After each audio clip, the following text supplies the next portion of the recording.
Amber and I'm Director of Product here at Row Impact, and today I wanted to share with you how to share your models and data with others through Koi. And there are a couple things in Koi that you can share, so let's go ahead and jump right in. You can share custom forecasts that you've created, and you can share collections. So first, I'll show you how to share a custom forecast. We will use this methane reducing probiotics as an example.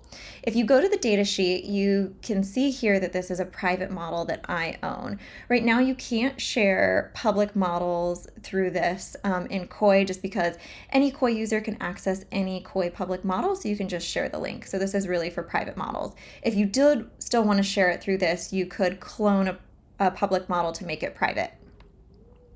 In order to share, you can go to this Actions dropdown and you're going to go to the Manage Access button. And this is going to allow you to share either with other users through their email address or with groups. So here I'm going to go ahead and share it with my other account. And there are 3 levels of permissions that you can share. As a viewer, the account that you share it with will only be able to view the model. They won't be able to edit the data. They won't be able to see who else it's been shared with or share it with anyone themselves. They won't be able to clone the model, and they won't be able to export the data.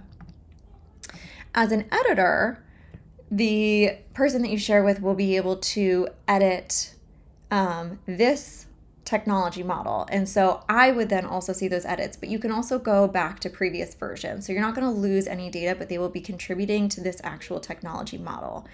Now, while they can make edits, they will not be able to share it with others. They won't be able to clone the model to make this exact data their own, and they won't be able to export the data. And that's really for security reasons, so that you always know exactly what's happening to your data, even if you want someone else's contributions to it.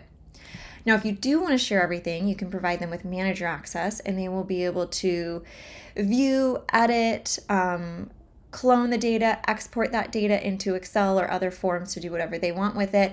And they will also be able to see who else that model has been shared with and be able to share that model with others themselves. So let's go ahead and do that. Oh, and this model has actually already been shared, so that's why we can't share it again. Let's say I want to remove access. I could get rid of that here, and then again, share with this other account. I will also clarify that when you share a private technology model, you are sharing all versions, both past and future, of that model that they'll have access to. If you want to give them access to a specific version, you need to go to that version and clone it and then share that one with them. All right, so next I will show you how to share a collection, but first I'm going to show you how to build a group of users that you can share with, so that you can just manage that group as opposed to having to know every single model or collection that's been shared with every individual. So let's go to Settings, Groups. We're going to create a new group here. Can edit the name. And then directly add users here. So you can actually nest groups. So if you have multiple groups, you can add groups within other groups for multiple levels of stakeholders, or you can add a user. I'm going to go ahead and use that same account.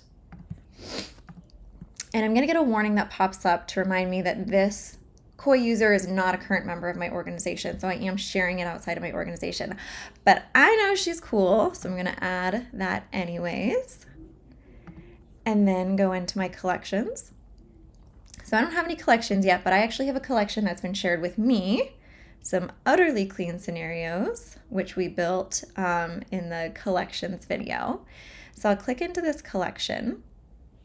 And then similarly, if you go to the Actions tab here, you'll see Manage Access, and it's going to be that same thing. In this case, I'm going to select that cool people group, and I'm just going to give them viewer access in this case and share it with them. And because I have manager access, that is why I'm able to then share this collection again with other individuals.